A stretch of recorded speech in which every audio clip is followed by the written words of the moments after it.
ओम श्री गुरुभ्यो नमः। सदाशिवसमारंभां शंकराचार्यमध्यमाम् अस्मदाचार्यपर्यन्तां वन्दे गुरुपरम्परां। श्रुतिस्मृतिपुराणानाम् आलयं करुणालयं नमामि भगवत्पाद शंकरं लोकशंकरं। शंकरं शंकराचार्यं केशवं बादरायणं सूत्रभाष्यकृतौ वन्दे भगवन्तौ पुनः पुनः। समस्त जन कल्याणे निरतं करुणामयं नमामि चिन्मयं देवं सद्गुरुं ब्रह्मविद्वरं सद्गुरुं ब्रह्मविद्वरं। गीता ध्यान श्लोकम சேர்ந்து படிப்போம். ओम पार्थाय प्रतिबोधिता भगवता नारायणेन स्वयं व्यासेन ग्रथितां पुराणमुनिना मध्ये महाभारतम् अद्वैतामृतवर्षिणीं भगवतीम् अष्टादशाध्यायिनीम् अम्ब त्वामनुसन्दधामि भगवद्गीते भवद्वेषिणीं भगवद्गीते भवद्वेषिणीं. நம்ம 50வது பாட்டுல இருந்து சேர்ந்து படிப்போம். 50, 51, 52 இல்ல 49 இருந்து படிக்கலாம். சாரி 49. दूरे नह्यवरं कर्म बुद्धियोगात् धनञ्जय बुद्धौ शरणमन्विच्छ कृपणा फलहेतवः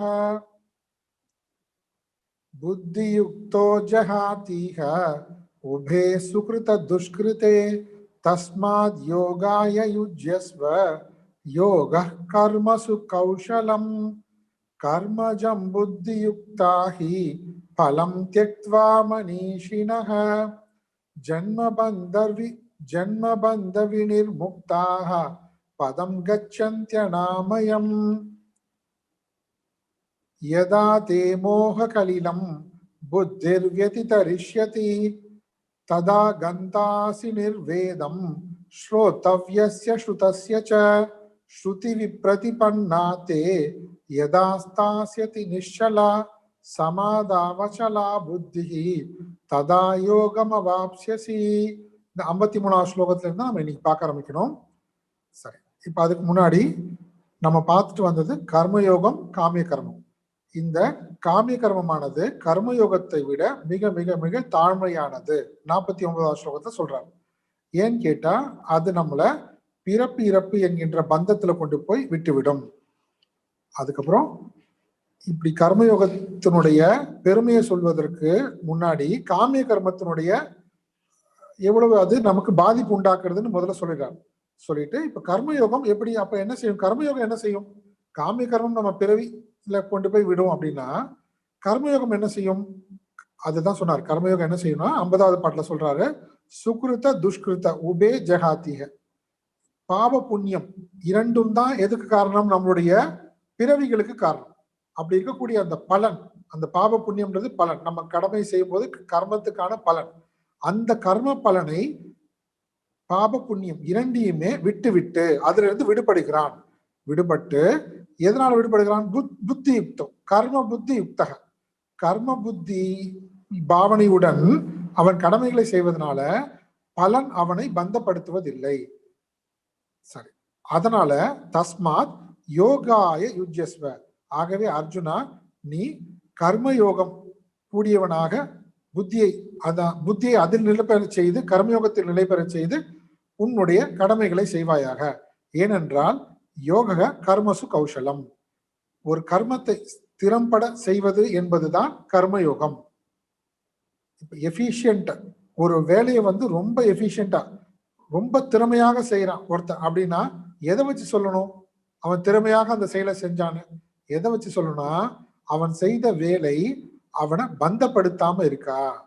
அப்படி பந்தப்படுத்தாம இருக்கும்படியாக செய்கின்ற அந்த வேலை தான் இது கௌசலம், யோகான்னு பேரு. இப்போ அப்ப எந்த கர்மம் பந்தப்படுத்தாது? எல்லா கர்மமே பந்தப்படுத்தும். இங்க பந்தப்படுத்துவதும் பந்தப்படுத்தாததும் எங்க இருக்குன்னா கர்மத்தை பொறுத்து கிடையாது, நம்ம ஆட்டிடியூட், நம்ம பாவனையை பொறுத்து. அப்போ யார் திறமையாக செயல்புரிபவன்? எப்போதும் வெற்றி லாபம் இல்லையா, தோல்வியே இல்லாதவன் அவன் தான் திறமையான செயல் புரிவானா? அப்படி கிடையாது. இங்க அந்த பலனால எந்த யாருடைய செயல், எந்த கர்மம் செய்வதனால, எந்த பாவனையோட ஒருவன் கர்மம் செய்கிறானோ, கர்மயோக பாவனையினால கர்மம் செய்யும் பொழுது அப்ப அந்த பலன் அது வெற்றியோ தோல்வியோ அது முக்கியம் கிடையாது. அது அவனை பந்தப்படுத்துவதில்லை. அதனால கர்மயோக பாவனையோடு செய்யக்கூடிய கடமைதான், கர்மங்கள் தான் கர்மத்தை திறம்பட செய்வதாகும்.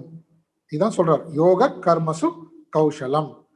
இப்ப கர்மயோக பாவனை இல்லாம எந்த செயல் கடமைகள் செய்தும் எவ்வளவு பெரிய உலக அளவுல சக்சஸ் வந்தாலும் அதனால அவனுக்கு உண்மையான லாபம் கிடையாது. மறுபடியும் அவனை அந்த பலன் பந்தப்படுத்தும். இதை சொல்லிட்டார். இதை சொல்லிட்டு இந்த பாவ புண்ணியம் அவனுக்கு கிடையாது, அதுல இருந்து விடுபடுகிறான். அதுல இருந்து விடுபட்டா எந்த நிலைக்கு போறான் அவன்?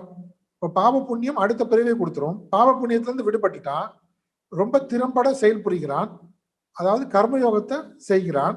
அப்ப அவனுடைய நிலைமை என்ன? அது சொன்னார் 51 சொன்னாரு.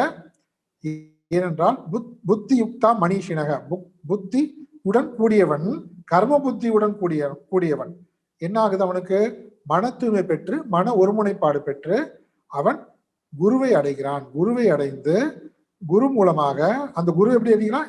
ஈஸ்வரனுடைய அருள்னால. ஈஸ்வரனுடைய அருள்னால குருவை அடைந்து அவன் ஞான யோகம் ஸ்ரவண மரண நிதித்தியாசனம் செய்து மணிஷினக ஞானத்தை அடைந்தவன் ஆகிறான். இங்க மணிஷினா ஞானி. இப்படிப்பட்ட ஞானி எப்படிப்பட்ட ஞானி? கர்மயோகத்தை செய்து அதன் மூலமாக குருவை அடைந்து சாஸ்திர உபதேசம் பெற்று அதன் மூலமாக தியானம் செய்து ஞானத்தை அடைந்தவன் மணிஷினக. கர்மயோகம் புத்தி யுக்தான கர்மயோகம், அவரையே என்னன்னு சொல்லிட்டாரு? ஞானின்னு சொல்லிட்டார். அப்ப அதுக்கு நடுவில் இருக்கக்கூடிய எல்லாமே அந்த ப்ராசஸும் இன்க்ளூடட். அதனால சரி, அது போல அந்த ஞானியானவன் கர்மஜம் பலம் தெக்துவா, கர்மத்தினால் உண்டாகும் பயனை தியாகம் செய்துவிட்டு, பாவ புண்ணியத்தை தியாகம் செய்துவிட்டு, அப்படின்னா அடுத்த பிறவியை இல்லாமல் செய்துவிட்டு, ஜென்ம பந்த வினின்முக்தாக, பிறப்பு என்கின்ற பந்தத்திலிருந்து விடுபட்டு நித்தியமான அனாமயம் பதம் கச்சத்தி, மாறுதலற்ற முக்தி பதத்தை அடைகிறான். இங்க எப்படி கர்மயோகத்தின் மூலமாக முக்தி அடைய முடியும்னு அதை சொல்லியிருக்காருங்க. சொல்லிட்டு இது எப்படி நடக்குது அப்படின்னா, அந்த கர்மயோகத்துக்கும் அந்த ஞான நிலை, திடீர்னு ஞான நிலையை சொல்லிட்டாரு, கர்மயோகத்தையும் ஞானியும் சொல்லிட்டாரு. நடுவில் இருக்கிற ப்ராசஸ் எங்க? அது 52வது பாட்டுல சொல்றாரு. எப்பொழுது கர்மயோகத்தின் மூலமாக உன்னுடைய மோக கலிலம் நம்ம பார்த்தோம் இல்லையா நேத்திக்கு, சேர் மோகம் என்கின்ற சேர் நம்ம நேத்தி பார்த்தோம். அனித்தியத்து பின்னாடி போவதுதான் சேருன்னு பார்த்தோம். அஜ்ஞானம் சேரு இதெல்லாம் நம்ம பார்த்தோம்.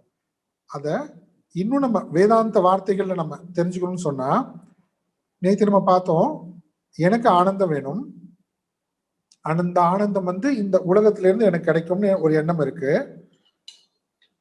ஆனா அப்படி இந்த உலகத்துல இருந்து கிடைக்கிற ஆனந்தம் அனித்தியமாக இருக்கு.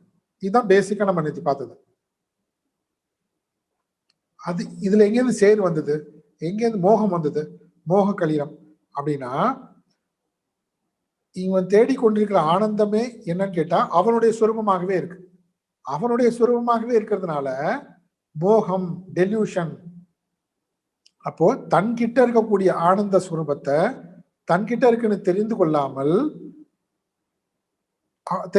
இருக்கான் இல்லையா, அதுக்கு பேர் தெரிந்து கொள்ளாமல் இருப்பதுதான் தமிழ் வார்த்தையில சொல்லும் போது அறியாமைன்னு சொல்றோம். அதை சமஸ்கிருதத்திலையும் தமிழ்லையும் சேர்த்து சொல்லணும்னா அஜ்ஞானம்னு சொல்றோம். மோகம் டெல்யூஷன் அப்படின்னா அறிந்து கொள்ளாமல் இருக்கிறான். என்ன அறிந்து கொள்ளாமல் இருக்கான்? நீ தேடுகின்ற அந்த ஆனந்த ஸ்வரூபம் உன் சுரூபமாகவே இருக்கு. அப்போ அதுக்கு என்ன பேரு வேதாந்தத்துல? அவித்யா. அந்த அவித்யா என்ன பண்ணுது? நான் பூர்ணமானவன், நான் ஆனந்த ஸ்வரூபம் என்று எனக்கு தெரியவில்லை, அது அவித்யா. தெரியாதனால நான் என்ன பண்றேன்? எனக்கு ஆனந்தம் வேணும்னு ஆசைப்படுறேன். அந்த ஆசைப்படுறதுக்கு பேரு காமம். இந்த ஆசைக்கு என்னன்னு பேரு சமஸ்கிருதத்துல? காமம்னு பேர். காமம்னா ஜென்ரல் மீனிங் ஆசைன்னு தான் அர்த்தம். அது அப்ப ஆசைன்றது என்ன? அப்போ ஆசைன்றது எப்பொழுது என்னுடைய பூர்ணமான தன்மை, ஆனந்த ஸ்வரூப தன்மை எனக்கு தெரியலையோ அப்ப நான் என்ன பண்றேன், எனக்கு எனக்கு சந்தோஷம் வேணும்னு சொல்லி நான் ஒரு எண்ணம் தோன்றுகிறது இல்லையா, அதுக்கு பேர் காமம். அப்ப காமம்னு சொன்னாலே, ஆசை இருக்குன்னு சொன்னாலே அவன் அறியாமையில இருக்கான்னு அர்த்தம். எப்படி கனெக்ஷன் பாருங்க. ஆசை இருக்குன்னு சொன்னாலே என்னது, அவன் அறியாமையில் இருக்கிறான். ஏன்னா ஆசை மூலமாக இவன் ஏதோ பொருள் அடைய போறான். ஆனா அவன் என்ன நினைச்சிட்டு இருக்கான், அந்த பொருள் மூலமாக, அனுபவம் மூலமாக ஆனந்தம் அடைய போறான்னு நினைச்சிட்டு இருக்கான். அதான் மோகம். அவித்யா, அவித்யா அறியாமை, தன் சொரூபம் ஆனந்தம் என்பதுல அறியாமை இருக்கு. அதனால என்ன பண்ணுது, ஆனந்தம் அடைய வேண்டும் என்பதற்காக ஆசை ஏற்படுகிறது, காமம் வருது. அந்த ஆசையை நிறைவேற்றிக் கொள்வதற்காக கர்மம்.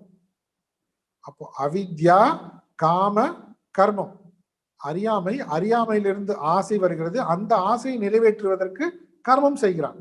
அந்த கர்மத்தின் மூலமாக தனக்கு சந்தோஷம் கிடைக்கிறது. ஃபைனல் ரிசல்ட், பலன் என்ன வருது, கர்ம பலன், எனக்கு சந்தோஷம் கிடைக்குதுன்னு நினைச்சுக்கிறான்.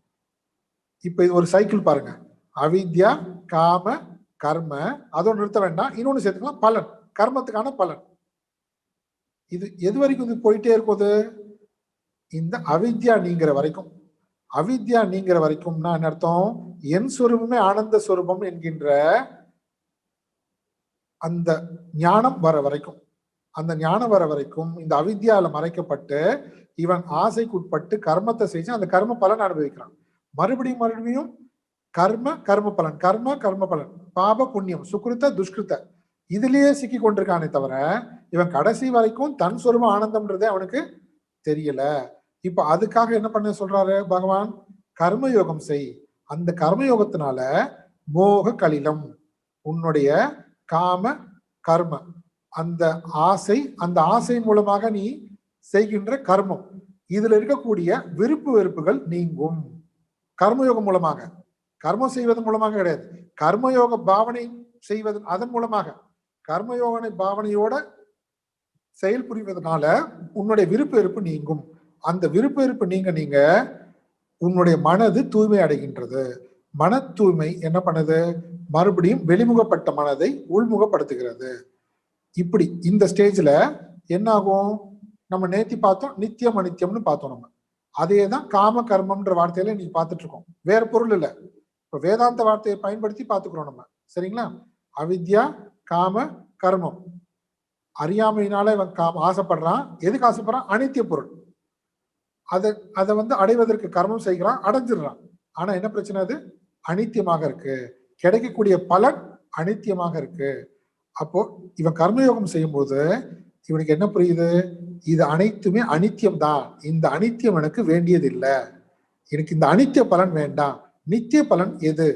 அப்படி அவனுடைய மனசுல என்ன தோன்றுகிறதுனா வைராகியம் தோன்றுகிறது. எதுல வைராகியம் தோன்றுகின்றது, ஸ்ரோத்தவ்யஸ்ய ஸ்ருதஸ்யச்ச, தான் ஏற்கனவே கேட்ட விஷயங்கள், இங்க கேட்ட விஷயம்னா காதால கேட்டதுன்னு எடுத்துக்கூடாது, இங்க அனுபவித்த விஷயங்கள், ஏற்கனவே இவன் அனுபவித்த அனைத்து விஷயங்கள் எடுத்தும் இவனுக்கு வைராகம் ஏற்படுகிறது.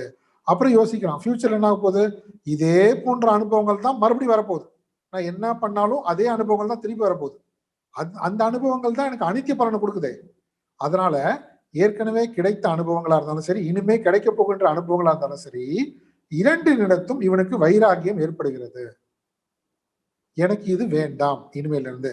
அப்போ உனக்கு என்ன வேணும், எனக்கு நித்திய பலன் வேண்டும். ததா கந்தாசி நிர்வேதம் ஸ்ரோத்தவ்யஸ்ய ஸ்ருதஸ்யச்ச. அப்ப அவன் என்ன முடிவு பண்றான், எனக்கு நித்திய பலன் வேண்டும் என்பதுல ஒரு தெளிவு வந்துருச்சு. இப்ப தெளிவு வந்த பின்னாடி அந்த நித்திய பலனை அவன் எப்படி அடைய போகிறான், இதை நம்ம அடுத்த பாட்டுல படிக்கலாம். ஸ்ருதி விப்ரதிபன்னா தே, ஸ்ருதி விப்ரதிபன்னா தே, ஸ்ருதி விப்ரதிபன்னா தே, ஸ்ருதி விப்ரதிபன்னா தே, யதா ஸ்தாஸ்யதி நிஷ்சலா, யதா ஸ்தாஸ்யதி நிஷ்சலா, யதா ஸ்தாஸ்யதி நிஷ்சலா, யதா ஸ்தாஸ்யதி நிஷ்சலா, சமாதாவச்சலா புத்திஹி, சமாதாவச்சலா புத்திஹி, समाधावचला बुद्धिः समाधावचला बुद्धिः तदा योगमवाप्स्यसि तदा योगमवाप्स्यसि तदा योगमवाप्स्यसि तदा योगमवाप्स्यसि சேர்ந்து படிப்போம். ஸ்ருதி விப்ரதிபன்னாதே யதா ஸ்தாஸ்யதி நிஷ்சலா சமாதாவச்சலா புத்திஹி ததா யோகமவாப்ஸ்யசி.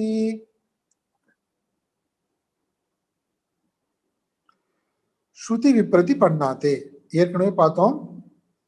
என்ன ஸ்லோகம் அது? யாமிமாம் புஷ்பிதாம் வாச்சம் பிரவதந்தி அவிபஷ்சிதக வேதவாதரதா பார்த்த நானியதஸ்தி கிஞ்சன சொன்னோம். இப்படி ஒரு ஸ்லோகம் பார்த்தோம் இல்லையா? எல்லாம் உன்னுடைய ஆசைகளை, காமத்தை தூண்டி விடுவது போல உனக்கு வெவ்வேறு விதமான உயர்ந்த போகங்கள் கிடைக்க போகுது. இப்படி கர்ம காண்டம் உன்னுடைய ஆசைகளை தூண்டிவிடும்படியாக இருக்கு. அதன் மூலமாக நீ அனித்திய பலனையே அது அடைய செய்கின்றது. இப்படி ஸ்ருதி விப்ரதி பண்ணாதே பல பல உன்னுடைய மனதில் சஞ்சலம் ஏற்படுத்தக்கூடிய அந்த வார்த்தைகள் எல்லாம் தே புத்திகி உன்னுடைய புத்தி அதிலிருந்து எல்லாம் என்ன ஆகுது? விடுபட்டு எப்பொழுது எதா சமாதம் எப்பொழுது சமநிலை பெறுகின்றதோ, எதில் சமநிலை பெறுகின்றது? ஆத்மாவிடத்து. ஆத்மாவிடத்து சமநிலை பெறுகின்றதோ, அப்படி சமநிலை பெறுகின்றதுன்னு என்ன அர்த்தம்? நிஷ்சலா, சஞ்சலம் உறாமல், சஞ்சலம் அடையாமல், நிஷ்சலா, அச்சலா, திடமாக, ஸ்தாஸ்யதி நிலை பெறுகிறதோ, ததா யோகம் அவாப்ஸ்யசி அப்பொழுது நீ ஆத்மாவுடன் இணைந்து விட்டாய் என்பது அர்த்தம். உன்னோட ஆத்மஸ்வரூபத்துடன் நீ இணைந்து விட்டாய். ததா யோகம் அவாப்ஸ்யசி. இங்க யோகம், யோகம்னா ஆத்மஸ்வரூபம். அந்த ஆத்மாவுடன் ஆத்மாவை நீ அப்பொழுது அடைவாய். அதாவது இங்க யோகம் அந்த பாதை, அந்த வழி, அந்த வழி உன்னை உன்னுடைய குறிக்கோளிடம் சேர்த்து விட்டும். எப்பொழுது? இதுவரைக்கும் நீ காமிய கர்மம் செய்து கொண்டிருந்த அந்த காமிய கர்மம்ன்றது என்னன்னா உன்னை அனித்திய பலனிடம் கொண்டு போய் சேர்த்தது, புண்ணியமோ பாவமோ. இப்பொழுது அதிலிருந்து விடுபடுவதற்காக நீ கர்மயோகம் செய்யற. உன்னுடைய கவனம் எல்லாம் இறைவனுக்காக இருக்கு. அந்த இறைவன் கொடுக்கக்கூடிய பலன்லையும் பிரசாதமாக ஏற்றுக்கொள்கிறான். அப்ப மனச்சமநிலையோட இருக்க. அதுக்கப்புறம் என்ன நடக்குது? ஸ்ருதி விப்ரதி பண்ணாது. அதனால அனித்திய பலனை பற்றிய கூறக்கூடிய இந்த எல்லா விஷயங்கள்ல இருந்தும் நீ விடுபடுகிறாய், முழுவதுமாக விடுபடுகிறாய். விடுபடாம இப்ப விடுபட்டு முழுவதுமாக விடுபட்டு நீ என்ன பண்ற? முழுக்க முழுக்க ஸ்ரவண மனன நிதித்தியாசனம். நம்ம போன பார்த்தோம் இல்லையா? குரு கிடைச்சு குரு மூலமாக இவர் என்ன பண்றாரு? ஞான மார்க்கத்து, கர்மயோகத்துக்கு அடுத்து ஞான யோகம். அந்த ஞான யோக பாதையில முழுவதுமாக சமாதம், நிச்சலா, அச்சலா, ஸ்திரமாக இருந்து, ஸ்திரமாக உன்னுடைய பாதையில் நிலை பெற்று ஸ்ரவண மரண நிதித்தியாசத்தின் மூலமாக ததா யோகம் அவாப்ஸ்யசி நீ உன்னுடைய ஆனந்த சுரூபத்தை அடைகிறாய். எந்த மோக கலிலம், மோகமான சேரு, அவித்யா காம கர்மம் உன் சொரூபம் ஆனந்த சுரூபம் என்பது மறைத்திருந்ததோ, நீ என்ன பண்ணிட்ட? கர்மயோகம் மூலமாக ஞான யோகத்திற்கு வந்து அந்த ஞானம் மூலமாக உன்னுடைய அவித்யாவை நீ நீக்கி விட்டாய். இப்ப அவித்யா விலகிடுச்சுன்னா என்ன என்ன? ததா யோகம் அவாப்சசி உன் சொரூபத்தை உடன் நீ இணைந்து விட்டாய்.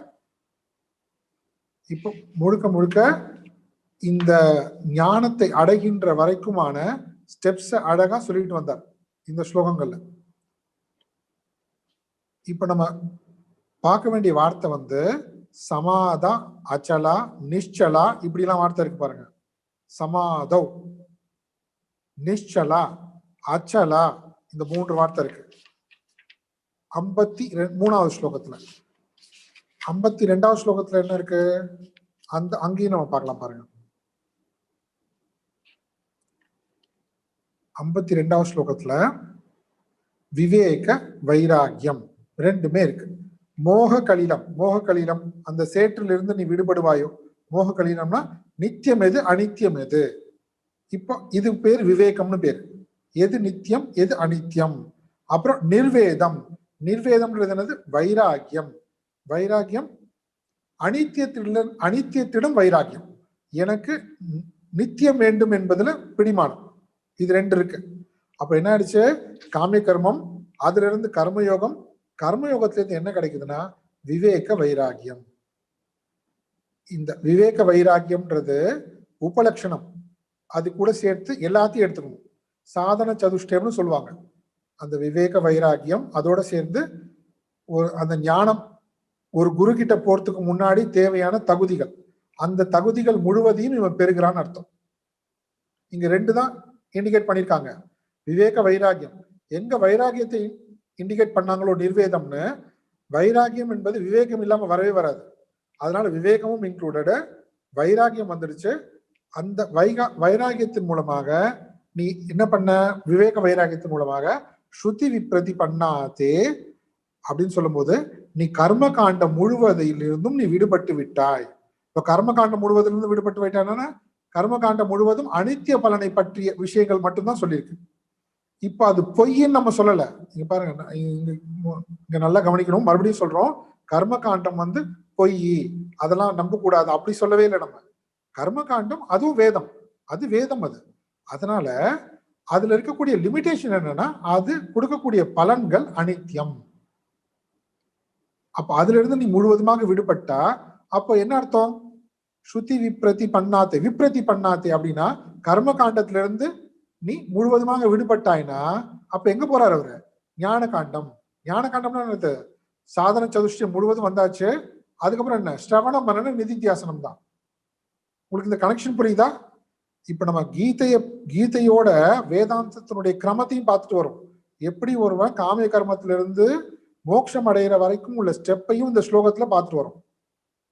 சரி, அப்போ காமிய கர்மம் விடுறதுக்கு கர்மயோகம், கர்மயோகம் வந்து விவேகம் கொடுக்குது, வைராகியம் கொடுக்குது, சாதன சதுஷ்டயம் முழுவதையும் கொடுக்குது.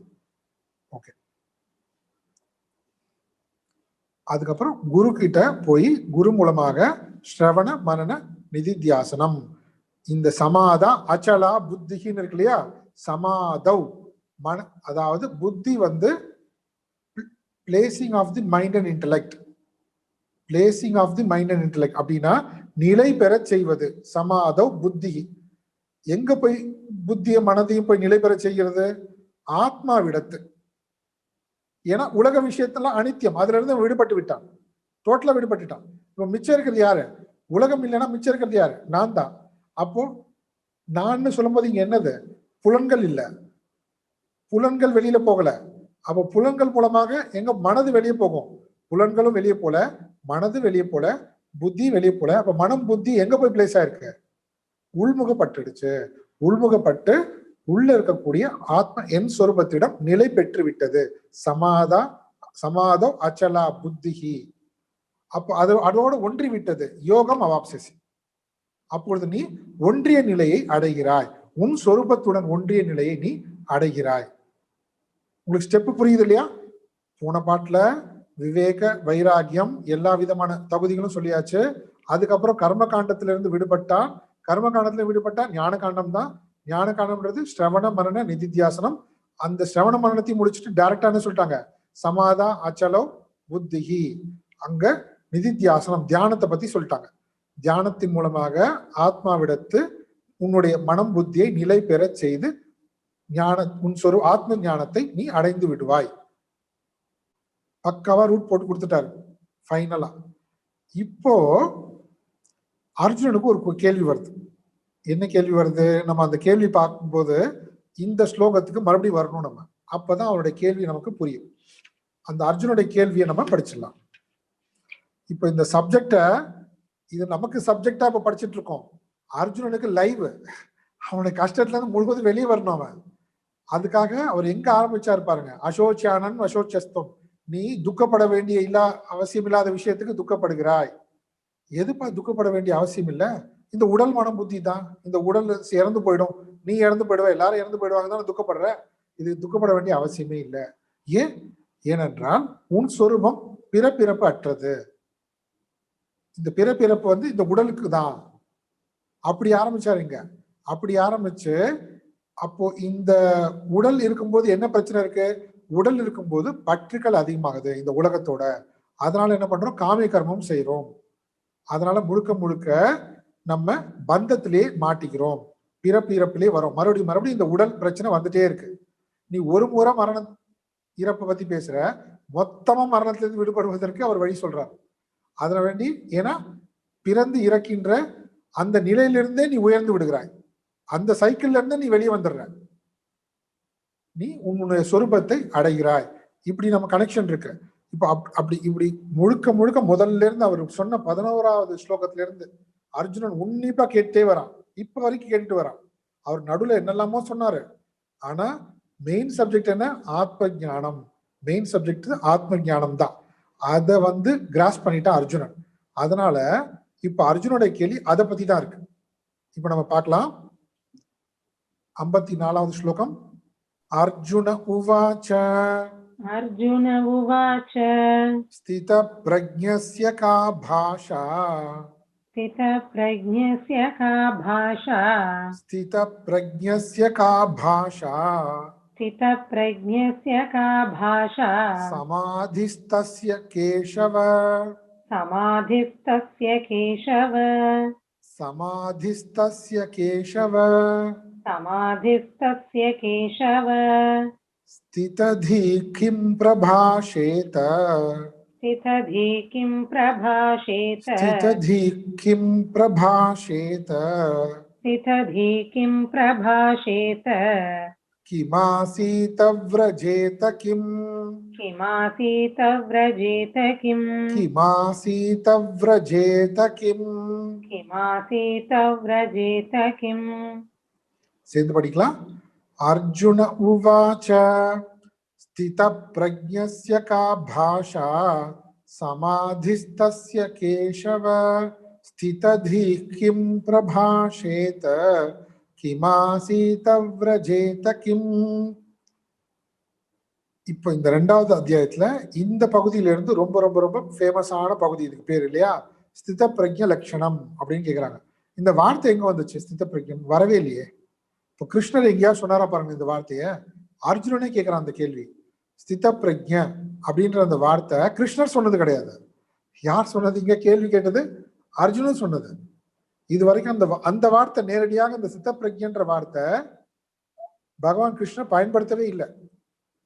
அப்போ கிருஷ்ணன் பயன்படுத்துறானா, அப்ப கிருஷ்ணன் என்ன பண்ணிருக்கணும்? நீ என்ன ஸ்தித பிரஜ்ஞனை ஏதோ கேட்கிற, நான் என்ன சொல்லிட்டு இருந்தேன் ஸ்தித பிரஜ்ஞனா, இது எது கேட்கிற அப்படின்னு அவர் கேட்டுக்கணும்ல. ஆனா அர்ஜுன் பாருங்க, கிருஷ்ணர் சொன்னதை முழுவதுமாக புரிந்து விட்டது எனக்குன்றத எப்படி வெளிப்படுத்துறான் பாருங்க. அவனுடைய சொந்தமான வார்த்தையை போட்டு பயன்படுத்துறான்.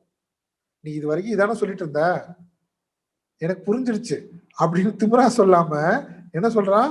எனக்கு இந்த விஷயத்தை பத்தி எனக்கு தெரிஞ்சுக்கணும்னு இப்ப ஆசை. எந்த விஷயத்தை பத்தி இப்ப அவனுக்கு தெரிஞ்சுக்கணும் ஆசை? இப்போ இல்ல யார் காமிய கர்மத்திலிருந்து விடுபட்டாங்களோ, எப்படி விடுபட்டான்? கர்மயோகத்தின் மூலமாக. அதனால என்ன கிடைச்சது? விவேக வைராகம் கிடைச்சது. சாதன சதுஷ்டயம் கிடைச்சது அவனுக்கு.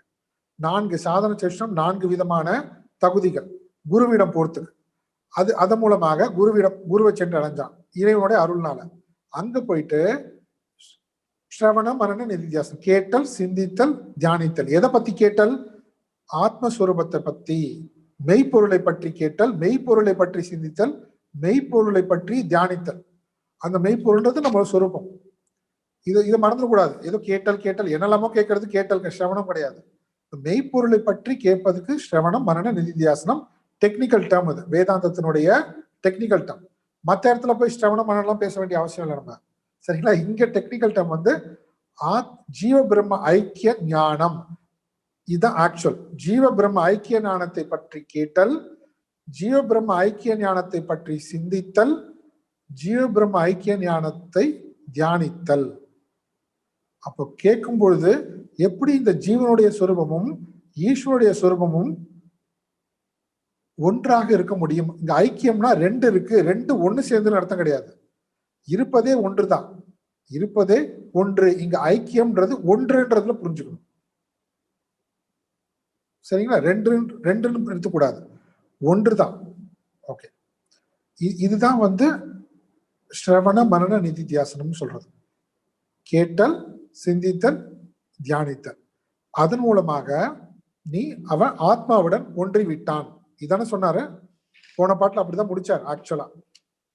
இந்த மாதிரி சமாதம் அச்சலா புத்திஹி நிச்சலா. இங்க பாருங்க, எப்பொழுது எதா சமாதம் நிச்சலா அச்சலா ஸ்தாஸ்யதி, எப்பொழுது ஆன்மாவிடத்து உன்னுடைய மனம் புத்தியானது அசையாமல் திடமாக நிலை பெறுகிறதோ அப்பொழுது நீ யோகத்தை அடைவாய், அதாவது உன் சொரூபத்தை அடைவாய். இப்ப இந்த வரியை நான் மறுபடியும் சொல்றேன். இங்க நமக்கு 2 இல்ல 1ன்னு சொன்னோம். அது எப்படின்றத நம்ம புரிந்து கொள்ளணும். இது ரொம்ப ரொம்ப இம்பார்ட்டன்ட். எதா சமாதவ் நிச்சலா அச்சலா ஸ்தாஸ்யதி, இங்க அங்க அசையாம ஒரே விஷயத்துல உன்னுடைய மனம் புத்தி ஆத்மாவிடம் நிலை பெற்றிருக்கோ அப்பொழுது நீ யோகம் அவாப்சசி, அதனுடன் ஒன்றி விடுகிறாய். அப்படின்னு சொல்லும் போது, ஓ ஆத்மான்னு ஒண்ணு இருக்கு, நான் இங்க இருந்தேன், நான் போய் ஆத்மாவோட ஒன்றி விட்டேன், அப்படி இல்லைங்க அர்த்தம். அங்க அப்படி இல்லை. சரி, இப்போ இங்க கேட்கறது என்னன்னா, ஸ்தித பிரக்ஞன் அர்ஜுனன் போட்ட அந்த வார்த்தைக்கு புது வார்த்தை, அவன் ஃப்ரேஸ் பண்ணது இது. ஆனா அது எங்கேருந்து வந்ததுன்னா, இங்க பகவான் யூஸ் பண்ணது. நிச்சலா அச்சலா சமாதவ் இப்படி சொன்னார் இல்லையா, இதுல இருந்தெல்லாம் அவனுக்கு தெரிஞ்சிருச்சு, ஓஹோ இவன் இந்த மனம் புத்தியை ஆத்மாவிடமே நிலை பெறச் செய்து இவன் மனம் புத்தி என்ன சொல்றது காணாமையே போயிடுச்சு. இப்ப இருக்கிறது என்ன, அதோடு ஒன்றி விட்டது. இப்ப இருக்கிறது என்ன, இப்ப இருக்கிறது ஆத்மா மட்டும்தான். அப்போ அந்த பிரக்ஞை, இது வரைக்கும் மனம் புத்தியில நமக்கு என்ன பிரக்ஞை இருந்தது, இப்ப அந்த பிரக்ஞைன்ற அவங்க சொல்றது இருக்கட்டும், நம்ம தமிழ் வார்த்தையை பயன்படுத்திக்கலாம், பரவாயில்ல. பிரக்ஞைனா என்ன பண்ணுவோம், நம்மளை பத்தின ஒரு அபிமானம். பிரக்ஞை, உனக்கு ஏதாவது பிரக்ஞை இருக்கானா, ஒரு நினைவு ஞாபகம், என்னை பத்தின ஒரு பிரக்ஞை. பிரக்ஞை இல்லாம இருக்கேன் அப்படின்னு வாங்க, கொஞ்சம் கேர்ஃபுல்லா இருக்கு. அப்படி அர்த்தம், இப்போ பிரக்ஞைனா என்னை பத்தி நான் என்ன நினைச்சிட்டு இருக்கேன், என்னை பத்தி நான் இந்த உடல் மனம் புத்தி தான் நினைச்சிட்டு இருக்கேன். இப்போ ஸ்தித பிரக்ஞன்னு எடுத்து அவருடைய பிரக்ஞையில ஸ்திதம் நிலை பெற்று விட்டான். அப்ப எந்த பிரக்ஞத்துல நிலை பெற்று விட்டான், நான் இந்த உடல் மனம் புத்தியில நான் ஆத்மா என்பதுல நிலை பெற்று விட்டான்.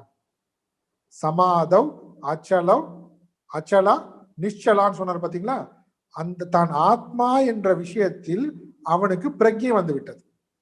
அவன் உணர்ந்து விட்டான், அது நான் உடல் மனம் புத்தியில நான் ஆத்மா. ஸ்தித பிரக்ஞ, ஸ்தித பிரக்ஞன், ஸ்திதம் ஸ்திதம் established in the awareness of one's own self, awareness about other. இன்னொன்னு கிடையாது, ஒரு உணர்வு வெளி விஷயத்தை பொறுத்து இங்க ஒரு அவேர்னஸ் இல்லை நமக்கு. இங்க எதை பொறுத்து, நானே அது.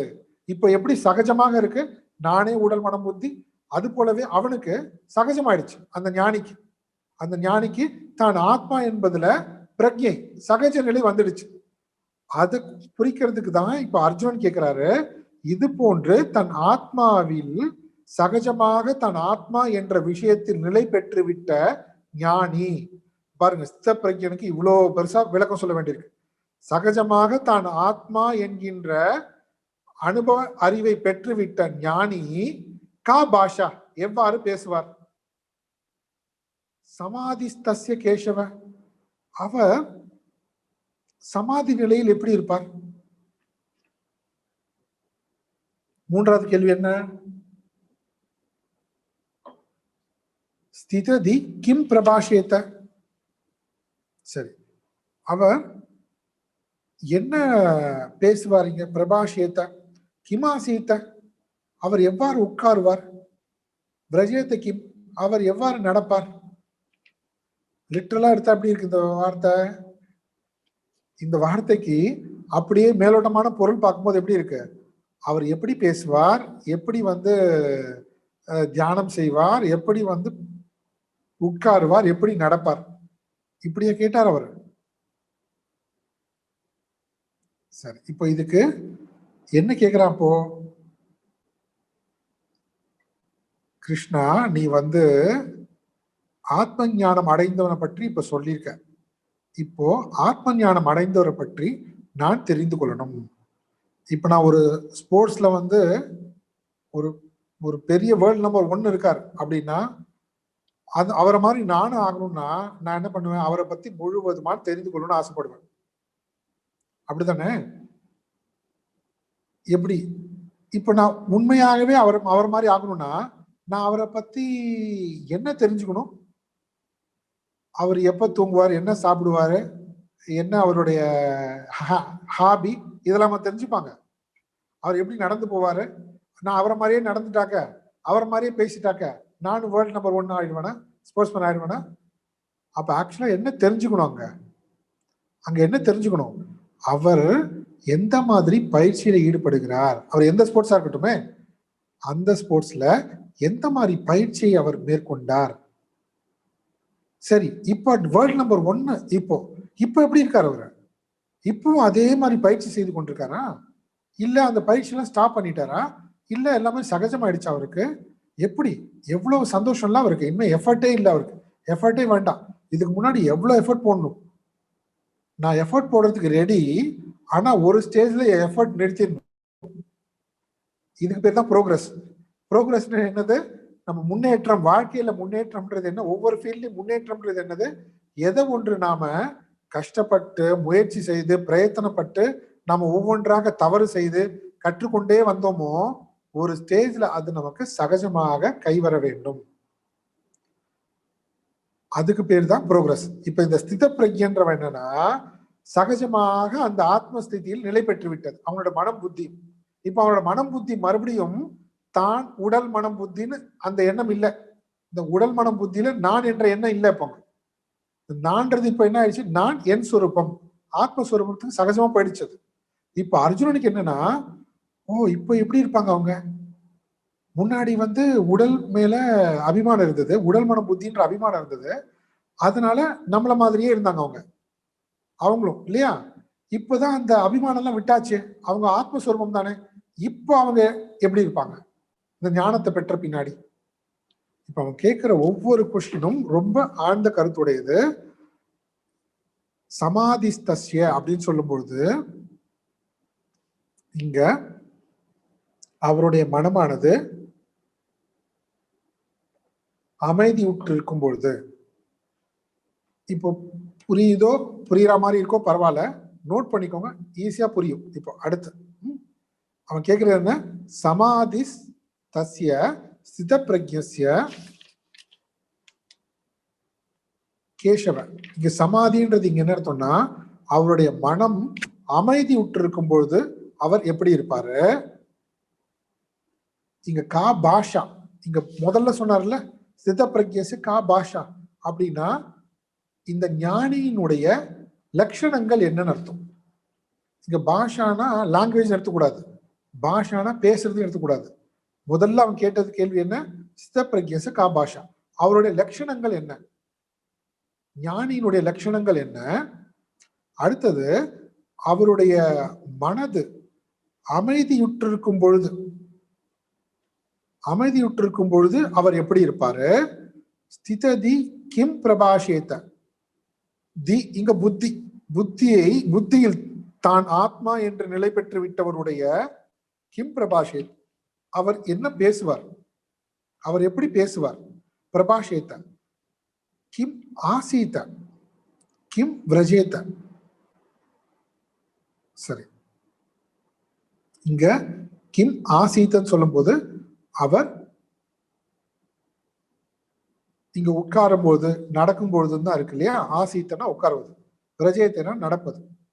இப்ப மறுபடியும் நம்ம பார்க்கலாம், ஸ்தித பிரக்ஞனுடைய லட்சணங்கள் என்ன. சமாதி நிலையில் ஆத்மாவுடன் ஒன்றிவிட்ட ஸ்தித பிரக்ஞனுடைய லட்சணங்கள் என்ன,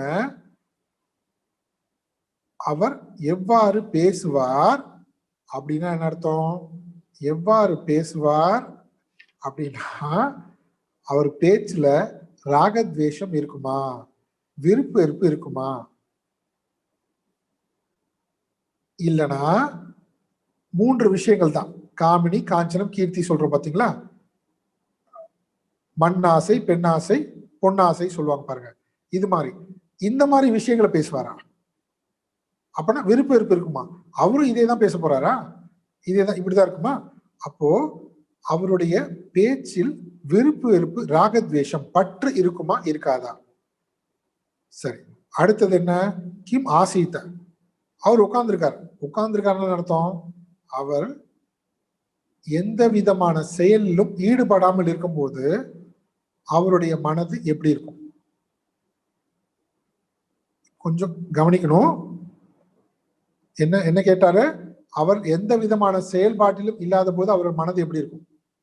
ஆசீத்த, உட்கார்ந்துருக்காரு. நம்ம என்ன சொல்லுவோம்? அப்பா இப்பதான் வந்து உட்காந்துக்கிறேன், காலையில இருந்து ஒரே வேலை, டயர்டு, என்னை விட்டாங்களா பாரு, இப்பதான் டைம் கிடைச்சது, அப்பா வந்து உட்காந்துக்கிறோம். அப்ப நம்ம மனநிலை எப்படி இருக்கு? அவரும் உட்காந்துக்கிறார், அவரும் வந்து எல்லா வேலையும் முடிச்சுட்டு வந்து உட்காந்துக்கிறார். இப்ப அவருடைய மனநிலை எப்படி இருக்கு? அவர் செயல்பாடுகள்ல இல்லாத போது, செயல்பாடு செய்யாமல் இருக்கும் பொழுது அவருடைய மனநிலை எப்படி இருக்கு? கிம் பிரஜேதா, எப்படி நடந்து போவான்னா அவர் செயல்படும் பொழுது அவருடைய மனநிலை எப்படி இருக்கு? நமக்கு எப்படி இருக்கு? அவித்யா காம கர்மம் பேஸ்ல இருக்கு. அப்படின்னு அர்த்தம், நான் செயல் புரியும் பொழுதும் நான் பேசும் போதும் எப்பவுமே எப்படி இருக்கு? விருப்பு வெறுப்புகள் கூடவே சேர்ந்து இருக்கு. செயலற்று இருக்கும்போது என்ன பண்றேன்? எனக்கு கொஞ்சம் ரெஸ்ட் தேவைப்படுது மனசுக்கு. எப்ப பாரு ஏதோ ஒன்று யோசிச்சுட்டே இருக்கு பாரு, கொஞ்சம் அமைதியா இருப்பாடி அப்படின்னு சொல்லி வேலையில இருந்து கொஞ்சம் விடுவித்து கொண்டு நான் அமைதியா இருக்கேன். அதான் நம்ம அமைதியா, நம்ம பிசிக்கலா பார்த்தாலே அப்படிதானே. அவர் அமர்ந்திருக்காருன்னு அர்த்தம்னா நாம அமர்ந்திருக்கும் போது என்ன பண்றோம்னா வேலை இல்லாம இருக்கும், வேலையெல்லாம் விட்டுட்டு கொஞ்சம் ஃப்ரீயா இருக்கலாம். அதுக்கப்புறம் என்ன கேட்கிறாரு? அவர் செயல் பண்ணி கொண்டிருக்கார், எல்லா விதமான ஈடுபாடு, எல்லா விதமான செயல்கள்லையும் முழுசாக ஈடுபட்டிருக்கார். அப்போ எப்படி இருக்கும்? இப்போ இந்த கேள்வியோட இம்பாக்ட் இன்னும் புரியுதா? சரி, இப்போ சொல்லிடலாம், ஸ்டெப் ஸ்டெப்பா தான் போக முடியும். அவன் என்ன சொல்றான்னா, நீ என்னமோ ஸ்தித பிரஜ்ஞ சொல்ற, ஆனா அந்த ஸ்தித பிரஜ்ஞ நிலையானது சமாதியிலேயே உட்கார்ந்து இருந்தாதான் அப்படியே இருக்குமா? இல்ல அவரும் நம்மள மாதிரி ஓடி ஆடி வேலை செய்யும் போது அந்த நிலை மாறிடுமா? இல்ல அவர் அமைதியா உட்கார்ந்தாரு இல்லையா, இந்த உலகத்துக்கு நானும் தான் வேலை செய்யறேன், ஃபுல்லா வேலை செஞ்சு நானும் அப்பா கொஞ்சம் உட்காரலாம், பிரஜேத்த எல்லா வேலையும் ஓடி ஆடி செஞ்சாச்சு, இப்ப ஆசீத்த நிம்மதியா உட்காந்துக்கிறேன்.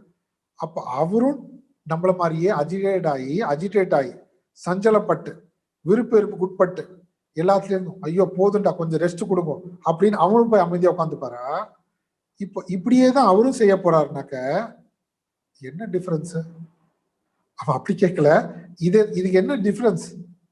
அவரும் வேலை செய்ய போறார், அவரும் ரெஸ்ட் எடுக்க போறார், அவரும் பேச போறார், அவரும் எல்லாரும் மாதிரி இருக்க போறார். உங்களுக்கு இந்த கேள்வி புரியுதா? கரெக்டா கம்யூனிகேட் ஆச்சு அந்த கேள்வி என்ன கேட்கிற அர்ஜுனன்? இவ்வளவு தூரம் காமிய கர்மத்தை விட்டுட்டு கர்மயோகம் விட்டுட்டு என்னெல்லாமோ சொன்னீங்க, சித்த சுத்தி, சாதன சௌஷ்டியம், சிரவணம், நிதித்தியாசனம், அப்புறம் தியானத்துல இருந்து ஆத்மாவோட ஒன்றி விட்டு, அப்பா கர்ம பந்தம் கிடையாது, பிறப்பெருப்பு கிடையாதுல்ல. அப்ப அவர் இருக்கும்போது என்ன செய்வாரு? அவர் பேசும்போது எப்படி இருக்கும்? அவர் செயல் புரியும் போது எப்படி இருக்கும்? செயல் புரியாத போது எப்படி இருப்பார்? என்ன மாதிரியே தான் இருக்க போறாரா? நம்மள மாதிரியே தான் இருக்க போறாரா? அது நான் இப்படியே எடுத்துட்டு போயிட்டு நான் எதுக்கு இவ்வளவு கஷ்டப்படணும் இல்லையா? நம்ம வாழும் பொழுதும் எந்த டிஃபரன்ஸ் இல்லைன்னா எதுக்கு இது? அர்ஜுனன் கேட்கிற பாருங்க கேள்வி, ஏன்னா அவன் சீரியஸா எடுத்துட்டு இருக்கான். கிருஷ்ணர் சொல்றதை சீரியஸா எடுத்துட்டு இருக்கான். அதனால அவனுக்கு என்ன தோணுது? நம்மளும் அதை அடையணும்னு தோணுது. ஐயோ இவரு பேச்சு கேட்டு அதை அடைஞ்சிட்டாக்க அப்போ நான் சந்தோஷமா இருக்க முடியுமா? நான் சொன்னது புரியுதா என்னன்னு? அவன் வந்து சீரியஸா எடுத்துட்டு இருக்கான்னு அர்த்தம். அதனால அந்த கேள்வி வருது. நம்ம அதை சீரியஸா எடுத்துன்னு நினைச்சுக்கேன், ஓகே நானும் கேட்டு போறேன், எனக்கு எவ்வளவோ தெரியும், பகவத்கீதை கேட்டு போறேன், நமக்கு இந்த கேள்வி வராது. சித்தப்பிரஜ்யம் வந்து அவர் கேட்டா இருந்து ஞானிகள் இருந்தா இருந்து போட்டு நமக்கு என்ன, அவர் ஞானி, அவர்கிட்ட ஆசீர்வாதம் வாங்கிட்டு போயிடலாம்.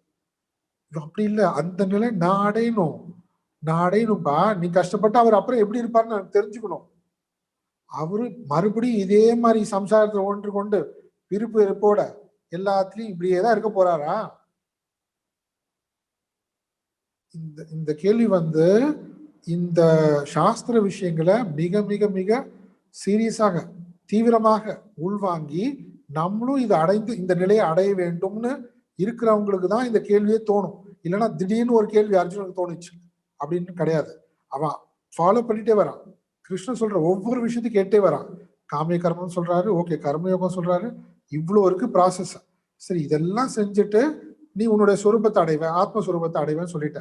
ஸ்தித பிரக்ஞன், சமாதி, அச்சலா, நிச்சலா சொல்லிட்ட. இப்ப அந்த நிச்சலம்னு சொன்ன எனக்கு பிடிச்சிருக்கு. அப்பா நிம்மதியா இருப்பேன் நான். ஆனா நீ சமாதி சொன்னி, சமாதியில போய் அங்க நின்றுடுவ. அதுக்கப்புறம் மறுபடியும் இவர் சமாதியில இருந்து வெளியே வந்துட்டார். வெளியே வந்து 4 பேரை பார்த்து பேசணும், விவகாரத்துல ஈடுபடணும். அதுக்கப்புறம் எல்லா வேலையும் செய்யணும். எல்லா வேலையும் செஞ்சுட்டு அவரும் போய் டயர்டா உட்காந்துக்குவார். அவர் இப்போ என்ன டிஃபரன்ஸ் பா? இது ரொம்ப அழகான கொஸ்டின் இது. சரி, இந்த கேள்விக்கு பகவான் கிருஷ்ணர் வந்து பதில் சொல்ல போறாரு. மறுபடியும் ஒரு தடவை வேணாலும் நம்ம பார்த்துடலாம்.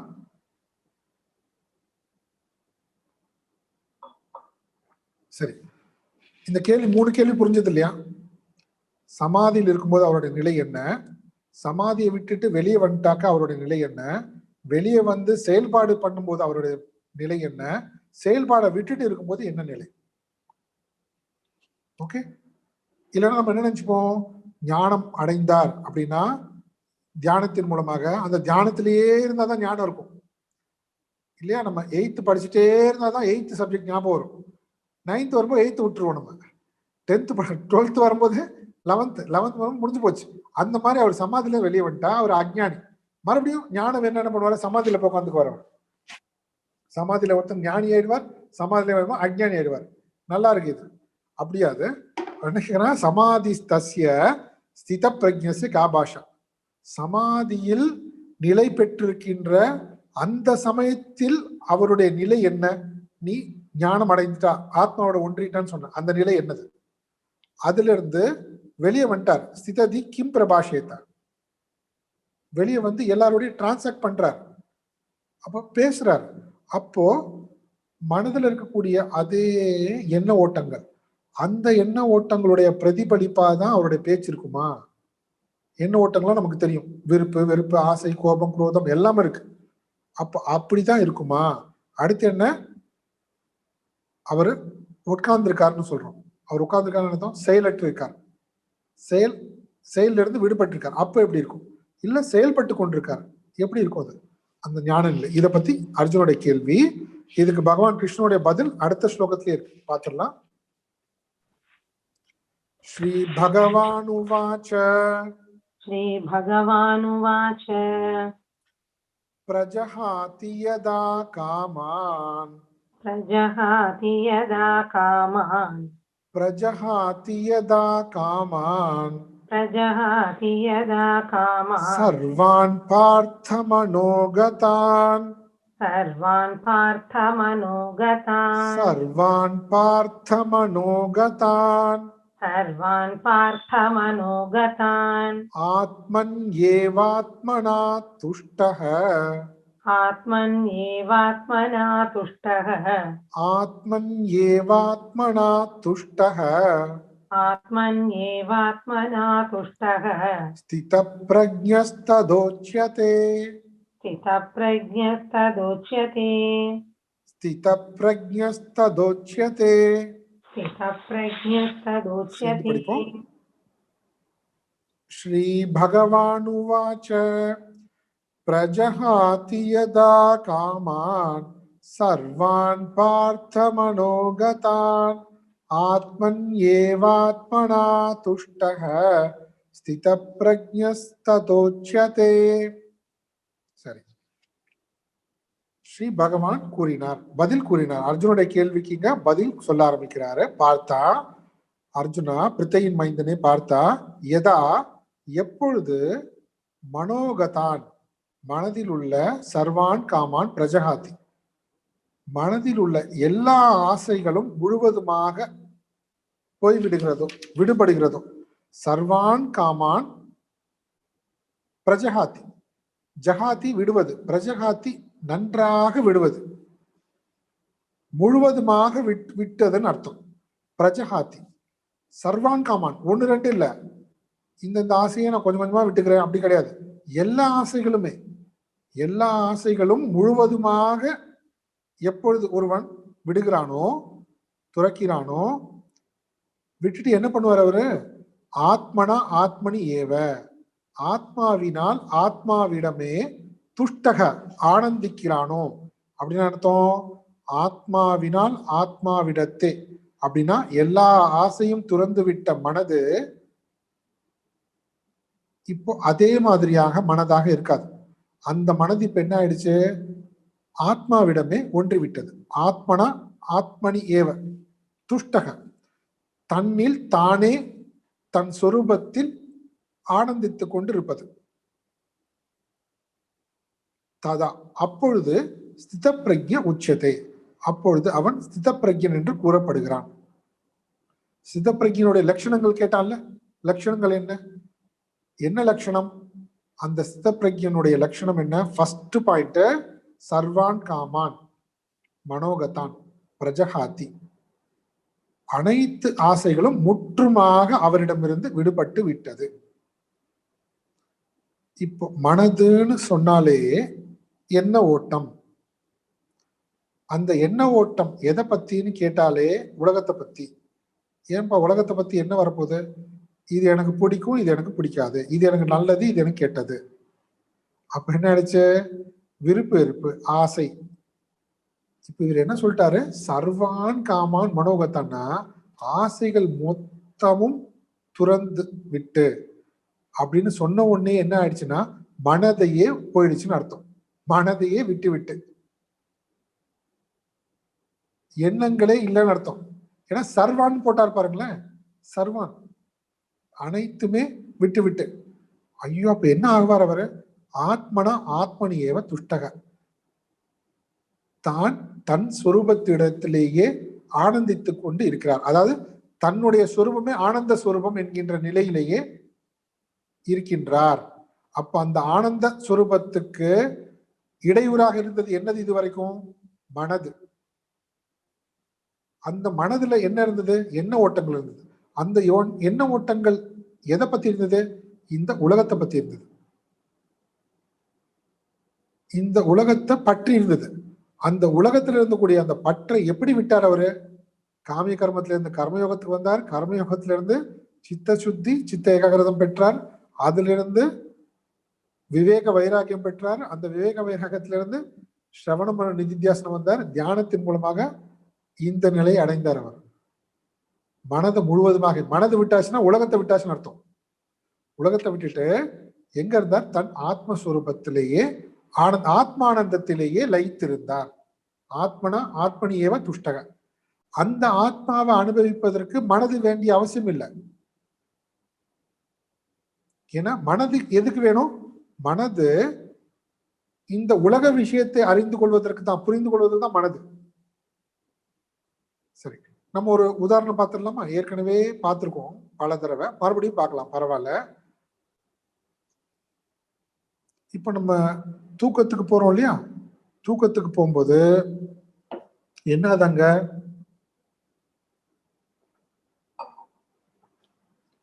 பல்வேறு விதமான எண்ணங்கள் இருக்கு. தூங்கறதுக்கு போகும்போது அன்னைக்கு காலையில இருந்து என்னெல்லாம் பண்ணிட்டு இருந்தோம், அன்னைக்கு முன்னாடி நாள் என்னெல்லாம் பண்ணோம், இல்ல ஒரு வாரம் முன்னாடி யார்கிட்ட சண்டை போட்டோம், எதெல்லாம் மைண்ட்ல பதிஞ்சிருக்கோ அந்த எண்ணங்கள் எல்லாம் இருக்கு. அது கூடவே சேர்ந்து என்ன வந்தது? ரொம்ப டயர்டா இருக்கு, ஸ்டார்டிங்ல கொஞ்சம் கொட்டாவியா வருது, தூக்கம் வர மாதிரி இருக்குன்னு நினைக்கிறேன், நான் தூங்கணும் இப்ப நினைக்கிறேன்னு வெளியே சொல்றதுக்கு முன்னாடி அங்க ப்ராசஸ் ஸ்டார்ட் ஆயிடுச்சு. என்ன ப்ராசஸ் ஸ்டார்ட் ஆயிடுச்சு? நீ தூங்கு தூங்கு தூங்கு. அப்போ நான் தூங்கணும் என்கின்ற ஒரு எண்ணம் என்ன ஆயிடுச்சுன்னா முன்னாடியே ஸ்டார்ட் ஆயிடுச்சு அவன் மைண்ட்ல. அதை அவன் ரியலைஸ் பண்றதே லேட்டு. ஆனா என்ன ஆயிடுச்சு? நான் தூங்கணும் தூங்கணும் தூங்கணும்ன்ற அந்த ஒரு எண்ணம் வலுப்பட்டு கொண்டே போக போக போக என்ன ஆயிடுச்சு? மற்ற எண்ணங்கள்லாம் வீக்கா போயிடுது. வீக்கா போய் இவனுடைய விழிப்பு நிலையில இருந்து கொஞ்சம் கொஞ்சமா மறைஞ்சு போகுது, அவேர்னஸ்ல இருந்து போயிடுது, விலகி போயிடுது. விலகி போகுது இல்லையா? விலகி போயிட்டு எது மட்டும் இருக்கு? போங்க, நான் தூங்கணும் தூங்கணும் தூங்கணும்ன்ற எண்ணம் மட்டும் வலுப்பெற்று கொண்டே இருக்கு. அந்த தூங்கணும்ன்ற எண்ணத்தோட ஒரே ஒரு எண்ணம் மட்டும் எக்ஸ்ட்ரா இருக்கு. என்ன இருக்கு? இந்த தூங்குறதுக்கு முன்னாடி இந்த ஸ்வீட் ஒன்று கொடுத்தாங்க, அந்த ஸ்வீட்டை மட்டும் சாப்பிட்டு தூங்கணும் இருக்கு. அது இன்னும் கொஞ்ச நேரத்துல கெட்டுடுமோன்னு டவுட். இந்த ஒரே ஒரு எண்ணம் மட்டும் விட்டுடலாம், பாவம். இந்த ஒரு எண்ணம் மட்டும் இருக்கு. ஆனா கூடவே என்ன இருக்கு? தூங்கணும் தூங்கணும் தூங்கணும் தூங்கணும்னு இருக்கு. இப்ப ஒரு நாள் தூங்க முடியுமா? தூங்க முடியாதா? இல்ல, எந்த எண்ணமும் இல்ல, எல்லா எண்ணமும் போயிடுச்சே. ஒரே ஒரு ஸ்வீட் தானே, அந்த ஸ்வீட்டை பத்தி ஒரே ஒரு எண்ணம் தானே, அதை சாப்பிடணும் அவ்வளவுதான். அந்த எண்ணம் மைண்ட்ல இருக்கு. படுத்துட்டாரு. ஆனா என்னன்னா எழுந்து போகணும், இப்போ எழுந்து போய் சாப்பிடணும். இந்த ஒரு எண்ணம் இருக்கு, நான் தூங்கணும்ன்ற கூட ஒரு எண்ணம் இருக்கு. கூடவே என்ன இருக்கு, இந்த ஸ்வீட்டை சாப்பிட்டுட்டு தூங்கிடுவோம். இந்த ஒரு எண்ணம் எக்ஸ்ட்ரா, ஒரே ஒரு எண்ணம்னு வச்சுக்கோங்களேன். அந்த ஒரு எண்ணம் இருக்கும்போது அவரால் தூங்க முடியுமா? அப்ப என்ன அர்த்தம்? என்ன அநியாயம் பாருங்க. சர்வான் காமான் பிரஜஹாதி.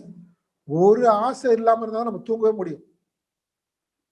டெய்லி நம்ம என்ன பண்றோம், மொத்த ஆசையும் தூக்கி போட்டாதான் நம்மளால தூங்கவே முடியும் நிம்மதியா. ஆசையை வச்சுட்டு தூங்க முடியாது. அப்போ என்னன்னா எண்ணம், ஒரு எண்ணம் எக்ஸ்ட்ரா இருந்தாலும் நம்மளால தூங்க முடியாது.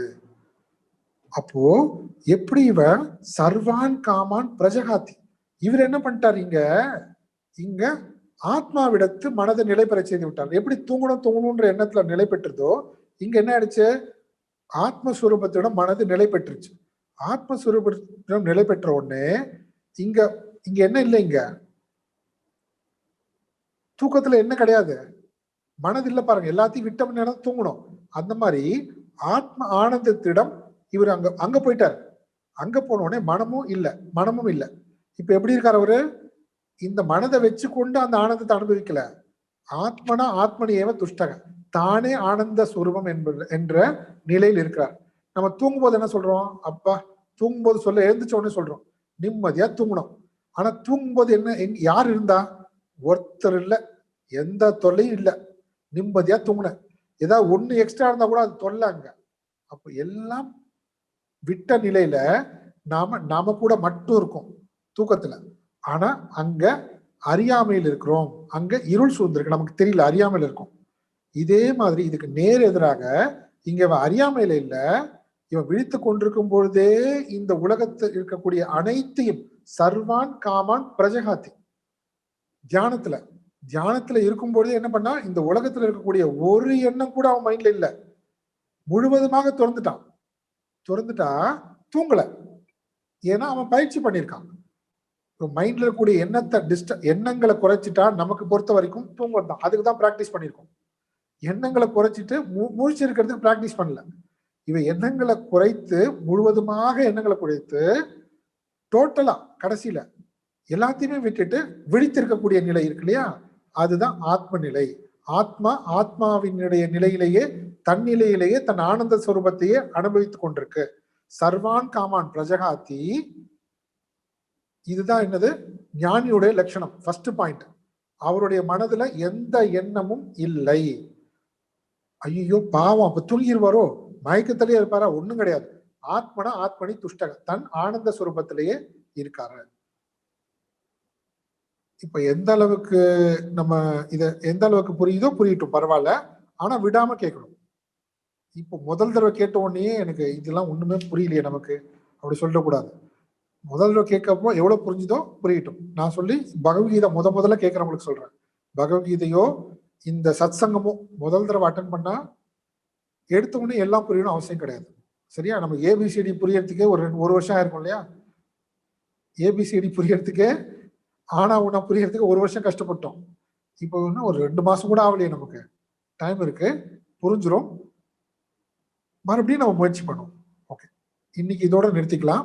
அர்ஜுனுடைய கேள்வி, அதுக்கு கிருஷ்ணனுடைய பதில், முதல் ஸ்லோகம் மட்டும் தான் பார்த்திருக்கோம். இன்னும் அவருடைய 3 கேள்விக்கான பதில் நிறைய இருக்கு. சரி, நம்ம பூர்ணமத சொல்லிக்கலாமா? ஓகே, இது முடிச்சுக்கலாம். ஓம் பூர்ணமத பூர்ணமிதம் பூர்ணாத் பூர்ணமுதச்யதே பூர்ணஸ்ய பூர்ணமாதாய பூர்ணமேவாவசிஷ்யதே. ஓம் சாந்தி சாந்தி சாந்தி. ஹரி ஓம் ஸ்ரீ குருப்யோ நமः. ஹரி ஓம்.